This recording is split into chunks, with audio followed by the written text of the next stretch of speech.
سیدی انشورنس کے تعلق سے کیا رہنمائی فرماتے ہیں آپ؟ انشورنس چاہے زندگی بیمہ ہو، لائف انشورنس ہو، چاہے پراپرٹی کی انشورنس ہو، چاہے میڈیکل انشورنس ہو، سب سود اور جوئے پر مشتمل ہونے کی وجہ سے حرام۔ تو لائف انشورنس ہے، اس کا انداز یہ ہوتا ہے کہ مثال کے طور پہ ہر سال 1 لاکھ روپے جمع کروا رہے ہیں، 25 سال کے لیے کرایا تو 25 لاکھ ہونے چاہیے، لیکن وہ 25 لاکھ کے بجائے 1.5 کروڑ مل رہا ہے، 1 کروڑ مل رہا ہے۔ تو یہ جو 25 لاکھ سے اوپر زائد رقم مل رہی ہے وہ سود ہی ہے، اور اگر دوسرے تیسرے سال یہ فوت ہو گیا، اس کو اکٹھا وہ کروڑ روپے یا 1.5 کروڑ مل جائے گا۔ یہ جو اس کو اکٹھا مل رہا ہے تو یہ بھی سود ہی ہے، جو اضافہ مل رہا ہے۔ پہلے سے مشروط تھا کہ میں اتنے جمع کراؤں گا اور مجھے اس کے بدلے میں اتنے زیادہ ملیں گے۔ اور جو گاڑی کی انشورنس ہے، مثال کے طور پہ بالفرض 5 سالوں کے لیے انشورنس کرائی ہے، ہر سال وہ 25,000 جمع کروا رہا ہے، اور 5 سالوں کے لیے 1,25,000 جمع کروائے۔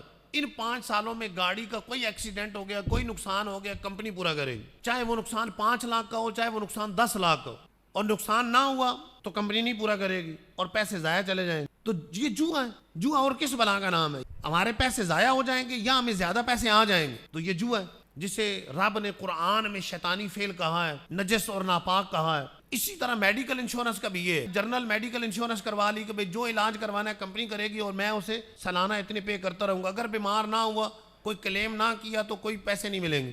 تو یہ بھی ہو سکتا ہے کہ جتنے جمع کرائیں اس سے زیادہ کا علاج کروا دیں، یہ بھی ہے کہ بالکل علاج نہ کروائیں، پیسے ضائع ہو جائیں، دونوں صورتیں موجود ہیں۔ تو یہ بھی جوئے پر مشتمل اور ناجائز۔